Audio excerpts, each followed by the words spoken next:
Python input, output and import. We're going to discuss the print function and its usage. To print a sentence or to print a variable value on the screen, we use the method print. So print this sentence is output to the screen here. So if I go for the execution, you can find that this sentence is output to the screen. A is equal to 5, and here we are writing the value of A is equal to A. So now this 5 has got printed. And if we go for this print 1 2 3 4, so print is producing the outcome as 1 2 3 4 in this way. Now see, if I go on writing this one as A, this value of A is plus A, it will produce one error message because A is of the type of integer, it is not of string. So it can be done in this way, that is A str A, that means we are converting this A to the string type, and then we are going to print that one as this. So that is another way to print the same. Otherwise, the simple syntax is this one. This is a simple syntax.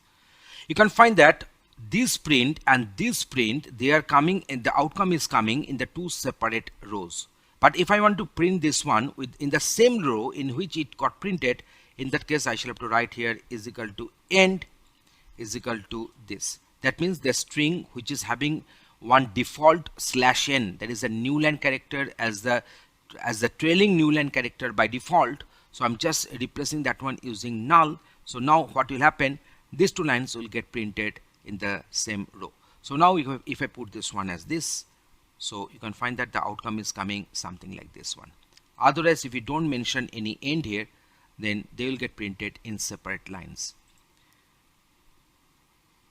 Print 1 2 3 4 and separated here is star. So print 1 2 3 4 separated here is star, so it will print as 1 start 2 start 3 start 4 and this way. So here we have given the separator. If you give the separator as comma, you see that they will get separated by this comma and blank space if it is so they will get separated in this way. So separated is actually indicating that what character you are supposed to get within the variables or the values going to get printed using the print statement. Here we are having this hash as the separator and end with this ampersand. So here this hash, as we saw before, that this is a separator and this ampersand is coming as the respective end one. So that's why it is getting printed in this way. Okay, next one.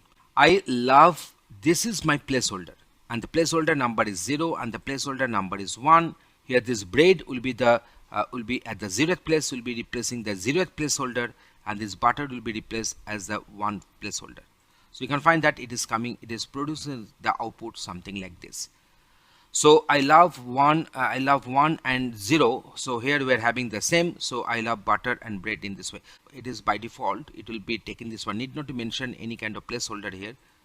So you can find that both the strings are getting printed accordingly. Here we have passed this bread at first, then butter. So bread is coming down here and butter is coming down here. So now here you see, this is my bread. So this bread is at the 0th place, so it will be coming down here, and butter is the first. So if it is at the 0th place, it is at the index 1. So this here, the butter will be coming here accordingly. So you can find that how these respective placeholders and the respective values are getting related in this way. So we can get the idea that without mentioning any placeholder number, if you can just mention them, so both these two lines will produce the same output as well. Both these two lines will produce the same output, but in this case bread will be at the 0th index. So here the placeholder 0 will be taking this bread, and this butter is at the index number 1.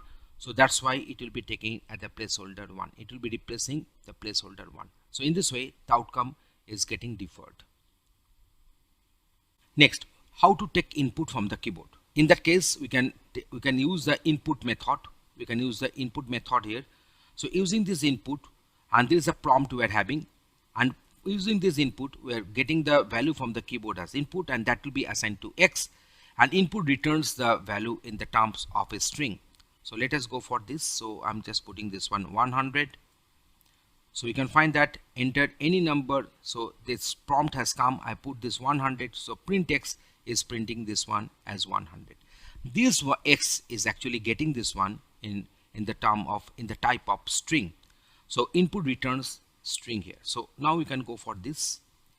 If you go for this y, if I want to convert it to this integer, I can do that one. In that case, the typecasting is required. The respective method, conversion method from string to integer will be required here. So I'm making this one as 100. I'm giving this one as 200. You can find that this 100 and 200 will get printed. I'm just replacing it by y. So the 100 is nothing but here string, and this 200 is nothing but here integer, because we have done the typecasting accordingly using the method int. So now if we go for the addition, if you go for the print, if you go for this x plus y, then obviously it will produce some error message because we are trying to do string plus integer. So that is a type error. So I want to convert it. I should be converting this one to integer. So now if I go for the addition, you can find that I'm getting here 300 as usual. Otherwise, if I convert it to the string, the other integer one, if you convert it to the string, then algebraic addition will not take place, but string concatenation will take place. You see, the string concatenation has taken place. So in this way, you can use the input function to take the values from the input from the keyboard, and default output argument for this input function will be string. Next one, we are having this import. So import math. So mainly done at the top of the program. So this math module we have imported, and later if you want to access this pow, so pow means power. So math.pow we can access, and that is intx, 2. So in this way it will make this one as to the, that is x to the power of 2 in this case.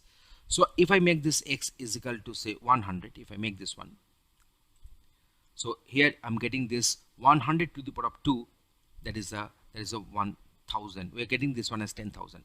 So that is my math.pow.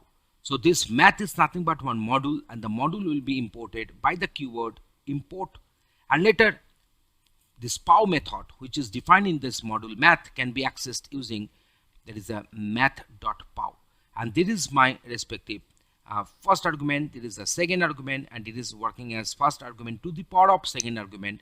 So as the value of x here is 100, so I'm getting the 10,000 as output. And also you can find that this pow is returning a value of the type of float. So pow is returning a value of the type of float. So if you give 10 here, I'm getting 100 as outcome. So here we have discussed a lot on this print, on this input, and also on this import. Thanks for watching this video.